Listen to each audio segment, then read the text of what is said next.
Hello India.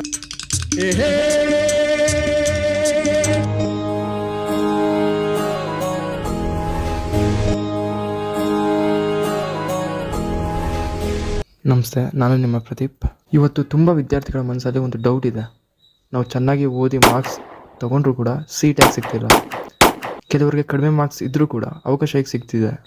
ಈ ಪ್ರಶ್ನೆ ಬಂದಾಗ ಭಾಳ ಜನ ನೇರವಾಗಿ BR ಅಂಬೇಡ್ಕರ್ ಅವರನ್ನು ಬ್ಲೇಮ್ ಮಾಡ್ತಾರೆ. ಆದರೆ ಒಂದು ನಿಮಿಷ ಹಿಸ್ಟ್ರಿ ಕಡೆ ನೋಡೋಣ.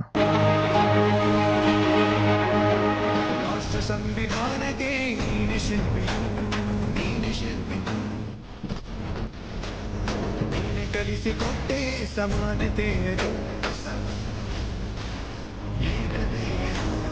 ರಾಷ್ಟ್ರ ಸಂವಿಧಾನಕ್ಕೆ ಹಿಂದೆ ಭಾರತದಲ್ಲಿ ಕೆಲವು ಸಮುದಾಯದ ಜನರಿಗೆ ಓದಲು ಚಾನ್ಸ್ ಇರಲಿಲ್ಲ, ಸ್ಕೂಲ್ ಹೋಗುವ ಅವಕಾಶ ಸಿಗ್ತಿರ್ಲಿಲ್ಲ, ಬೇಸಿಕ್ ರೈಟ್ಸ್ ಕೂಡ ಇರಲಿಲ್ಲ.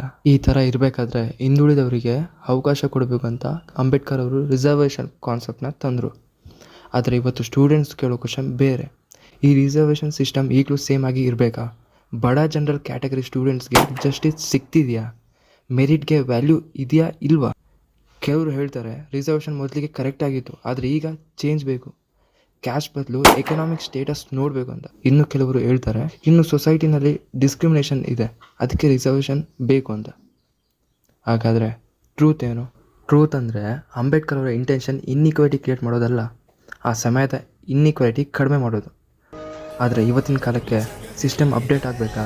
ಅದು ನಮ್ಮ ಸೊಸೈಟಿ ಡಿಸೈಡ್ ಮಾಡಬೇಕು, ಅಂದರೆ ನೀವು ಡಿಸೈಡ್ ಮಾಡಬೇಕು. ನಿಮ್ಮ ಒಪಿನಿಯನ್ ಏನು? ರಿಸರ್ವೇಷನ್ ಕ್ಯಾಸ್ಟ್ ಮೇಲೆ ಇರಬೇಕಾ ಅಥವಾ ಎಕನಾಮಿಕ್ ಸ್ಟೇಟಸ್ ಮೇಲೆ ಇರಬೇಕಾ?